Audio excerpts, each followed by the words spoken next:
یاد رکھو یہ دنیا غفلت میں ڈالنے والی، یہ دنیا کے اسباب و وسائل، یہ دنیا کا مال و دولت، یہ دنیا کی خوبصورتیاں، یہ دنیا کی رنگینیاں، یہ غفلت میں ڈالنے والی ہے۔ قرآن کریم میں اللہ تعالیٰ فرماتے ہیں الہاکم، تمہیں غفلت میں ڈال دیا کس چیز نے؟ التکاثر، الہاکم التکاثر، زیادہ حاصل کرنے کی تمنا نے تمہیں غافل کر دیا۔ حتی زرتم المقابر، یہاں تک کہ ایک دن آئے گا اسی غفلت میں تم قبروں میں چلے جاؤ گے، مر کر زمین میں دفن ہوتے چلے جاؤ گے۔ تو اس لیے دنیا سے اپنے آپ کو نکالو، اپنے آپ کو اس ماحول سے نکالو۔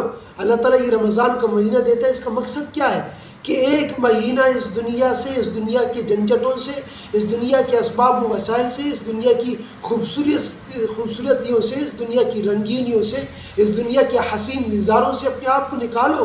متاع قلیل متاع الغرور، یہ دھوکے کی چیز ہے، حقیقت کی طرف آؤ، اللہ کی طرف لوٹ آؤ۔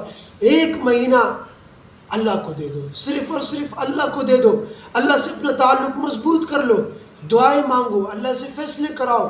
ایک مہینہ خوب رو اللہ کے سامنے، اللہ سے ہمیشہ کے فیصلے کرواؤ۔ صحابہ کرام کتنے رونے والے تھے، انبیاء کرام کتنے رونے والے تھے۔ حضرت شعیب علیہ السلام کتنے کتنا رو رہے، بینائی چلی گئی، اللہ نے بینائی دی، پھر رو رہے، پھر بینائی چلی گئی۔ حضرت آدم علیہ السلام کتنا روئے، اتنے اعمال والے، اس کے باوجود اتنا رویا کرتے تھے، اتنا رویا کرتے تھے۔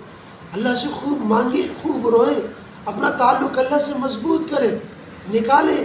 اللہ تعالیٰ فرماتے ہیں لعلکم تتقون، 11 مہینے گندگیوں سے تم چمٹ گئے، ایک مہینہ جو میں نے تمہیں دیا، ایک مہینہ ایام معدودات، گنے چنے چند دن گزر جائیں گے، صرف ایک مہینہ ان گندگیوں سے اپنے آپ کو نکالو، صرف ایک مہینہ اللہ کو زیادہ کرو۔ 11 مہینے زیادہ پیسے کی فکر تھی، ایک مہینہ اللہ کا خیال کم آتا تھا، پیسے کا خیال زیادہ تھا، اپنے اسباب، اپنی ضروریات، اس کی فکر زیادہ تھی۔ لیکن میرے کو مرنا ہے، مرنے کے بعد کون سی احوال میرے ساتھ پیش آئیں گے، اس کی فکر کم تھی۔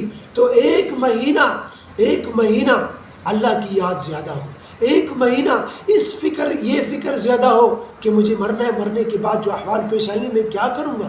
صرف ایک مہینہ یہ کر کے دیکھ لو، صرف ایک مہینہ۔